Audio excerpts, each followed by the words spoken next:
Salut la communauté foot, salut la communauté Ligue des Champions. Je suis en joie. Mon cœur est en joie. Mon cœur est en joie. Élimination du PSG face au Borussia Dortmund au Parc des Princes à domicile.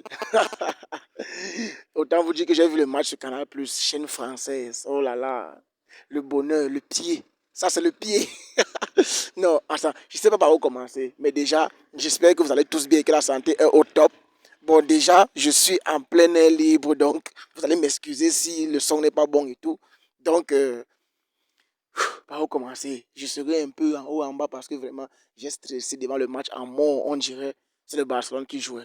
On dirait le Barcelone était en train de jouer match à élimination directe. J'avais la sensation que le Barcelone était en train de jouer une place en finale, comme si c'est le Barcelone qui était en train d'affronter le PSG là, parce que j'avais la sensation que si le PSG arrivait, ne serait-ce qu'à réduire le score à 2-1 en accumulé, j'avais cette sensation qu'il y allait avoir un fait de jeu. Il y allait avoir quelque chose, un penalty sifflé, c'est pas un but bizarre. Vous savez les choses du Real Madrid, la vie.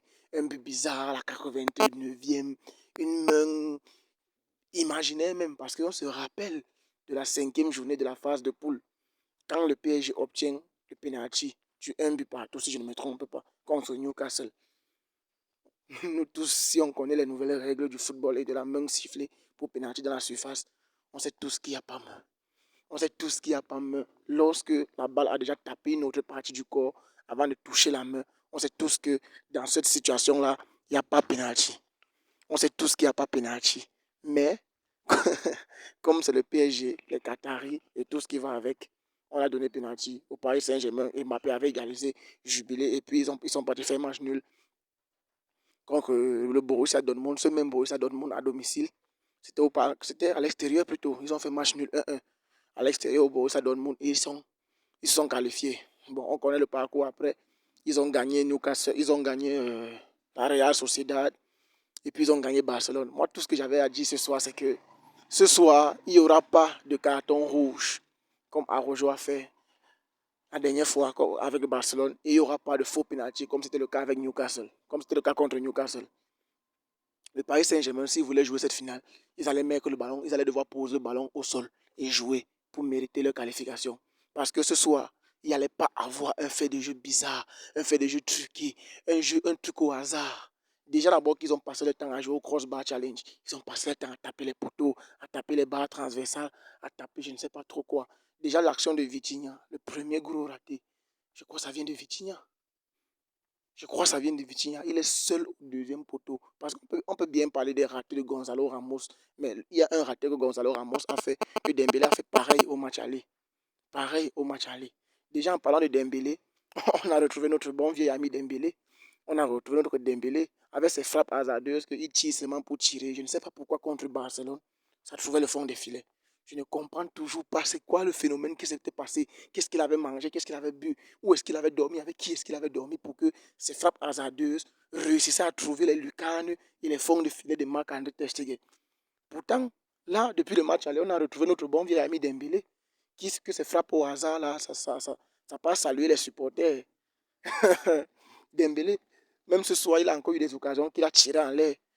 Gonzalo Ramos, les Français ont tant réclamé Gonzalo Ramos, ils ont tant tapé sur Luis Enrique que non, au match aller, pourquoi Luis Enrique a fait jouer Colomboigny, il n'a même pas envoyé Gonzalo Ramos à l'échauffement et tout. Bon, voilà ce Gonzalo Ramos que ce soir, vous l'avez eu pendant, je crois, 60 minutes sur le terrain. Combien d'occasions est-ce qu'il a gâché? Combien d'occasions est-ce qu'il a raté? Je ne compte même plus. Les occasions que Gonzalo Ramos a ratées, les occasions franches. Il y a Vitinha qui a aussi raté pour lui. Mbappé aussi, c'est vrai que le gardien a légèrement frôlé la balle et tout. Ils sont tous des attaquants.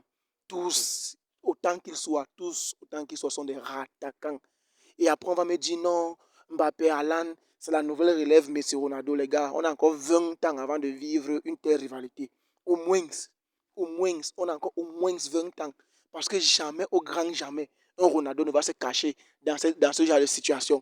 Jamais, au grand jamais, un Messi ne va se cacher dans ce genre de situation. Parce qu'on se rappelle, même le 4-0 à Anfield, Messi était présent. Messi était présent, il se faisait museler par 5-6 joueurs de Liverpool. Il créait quelque chose. Il essayait de faire quelque chose. Les autres ne suivaient pas autour de lui. Ce soir, on n'a vu aucun joueur du PSG qui a pris ses responsabilités en main. Aucun joueur. Parce que, comme je disais que je suivais le match sur Canal, il y a un journaliste, là, je crois que c'était Habib, qui a dit que Au moins, il y avait Benzema quand le Real Madrid a remporté la Ligue des Champions en 2022 où tout était en leur défaveur. Mais il y avait toujours ce joueur-là qui venait faire tourner il venait faire tourner le destin. Il venait faire tourner la rencontre d'une manière irrationnelle, donc d'une manière qu'on ne peut pas expliquer. Parce que la logique voudrait que le Real Madrid soit éliminé par le PSG après avoir perdu 1-0 à l'aller, après être mené au retour. La logique voudrait que Chelsea remporte la double confrontation contre le Real. Mais il y avait toujours cet élément, Karim Benzema, qui venait tourner les choses de manière irrationnelle. Ce soir, on n'a vu aucun joueur du PSG qui pouvait faire quelque chose que ce soit. Aucun. Aucun. Aucun. Regardez comment le but est entré. Regardez la façon dont le but est entré. Une erreur bête de Marquinhos, on ne sait pas trop comment il concède le corner. Et après, Hummels. Hummels n'est pas marqué. Hummels. Pardon, prenons un peu un moment pour parler de Hummels. Mats Hummels. Seigneur, c'est quoi ce joueur? Il a quel âge déjà? 37, 30, 38 ans. Mats Hummels. Top performance, donc grosse performance, donc gigantesque, monumentale. Ben, les adjectifs me manquent. Quelle grosse performance de la part de Mats Hummels. Quel joueur. Mais c'est quoi ce joueur? À quel âge en plus? On a beau vanter Pépé ici, vanter Cristiano Ronaldo, leur longévité et tout. Mais s'il vous plaît, prenons un instant pour applaudir pour Mats Hummels. Applaudissons Mats Hummels. Parce qu'au-delà de son but, à un moment donné, j'avais même oublié que c'est même lui qui a marqué. Parce que la prestation défensive qui nous a sorti ce soir, c'est pas possible. C'est pas possible d'être autant fort, que ce soit dans les balles aériennes, que ce soit dans les tacs, que ce soit dans les interceptions. Il était partout. Partout. Matt Hummels a tout fait ce soir. Il était défensivement, il était partout. Et quand j'ai vu comment le PSG ratait, j'étais tellement fier parce que je souhaite leur élimination de tout mon cœur. De tout mon cœur. Déjà parce que leurs médias font trop le boucan alors qu'ils n'ont aucune Ligue des Champions. Le PSG, je parle bien du PSG. C'est vrai que les médias français font le boucan en général pour tout club français, mais particulièrement pour le PSG, avec Kylian, sa dernière saison et tout et tout. Ce que vous oubliez, c'est que du côté de Dortmund, il y a aussi Marco Reus qui a annoncé son départ à la fin de la saison. Il y a les Matt Hummels qui ne sont pas sûrs de continuer la saison prochaine. Il y a aussi l'histoire du côté du Borussia, des joueurs qui font leur dernière saison avec le Dortmund. Donc ça ne va pas seulement pencher de votre côté. Et je me rappelle bien Agüero, sa dernière année à City. On disait que non, il faut que City gagne sa première Ligue des Champions pour Agüero. Il faut qu'il quitte sur une bonne note et tout et tout. Ils ont perdu. Ils ont perdu face à un Chelsea qui tapait aller-retour en championnat. Donc ce n'est pas, le storytelling ne sera pas toujours dans le sens de qui on veut que ce soit. Parce que la réalité est factos. La réalité, elle est factos. Donc pour revenir au match, c'est pour dire que Matt Hummels, très grosse prestation ce soir. Très très grosse performance. Bref, Dortmund. J'étais tellement stressé devant le match, on dirait que c'est Barcelone qui jouait. Chaque fois que le PSG ratait, j'étais fier que voici les détails qui comptent en Ligue des Champions. Voici les détails qui comptent en Ligue des Champions. Tu vas beau rater, l'adversaire n'aura pas autant de situations que toi, mais quand ils vont réussir à te planter, ils vont te mettre le couteau droit dans le cœur et c'est comme ça que c'est fini pour toi. Donc, je ne vais pas revenir sur l'aspect tactique, technique et tout et tout. Je reviens sur les faits de jeu qui m'ont marqué parce que moi, tout ce que je voulais voir, c'était l'élimination du PSG et je l'ai obtenu. Donc, vraiment, bravo au Borussia Dortmund. Vraiment, merci beaucoup. Merci. Merci de nous sauver de la purge que les médias français allaient nous faire vivre si le PSG se qualifiait. Merci vraiment. Je souhaitais de tout mon cœur que le PSG soit éliminé. Et derrière, si le Bayern réussit à faire la chose demain et qu'on a une finale à Wembley comme en 2013, tant mieux. Mais si le Real gagne, ça fait rien. Tout ce que je voulais, c'est que le PSG soit éliminé. Et vraiment, bravo à Matt Hummels. Bravo, bravo à Terzic, le coach du Bayern. Bravo à toute l'équipe de Borussia Dortmund. Vraiment, très grosse performance.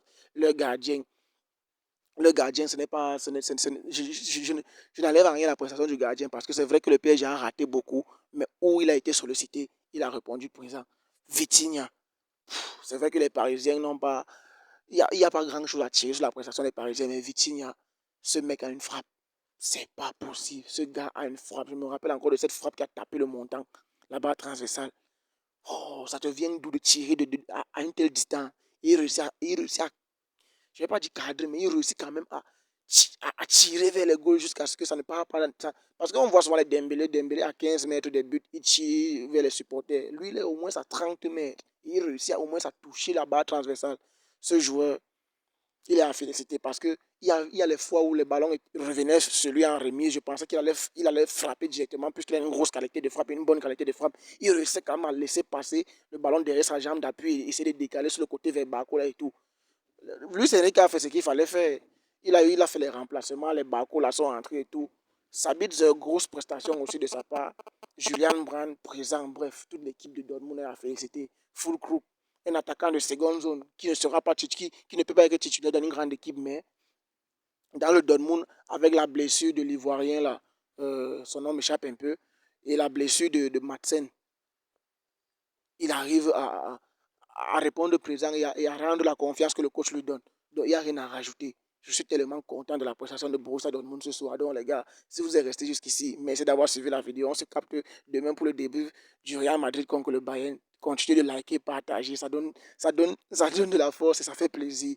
On reste ensemble, tous les gars. Peace.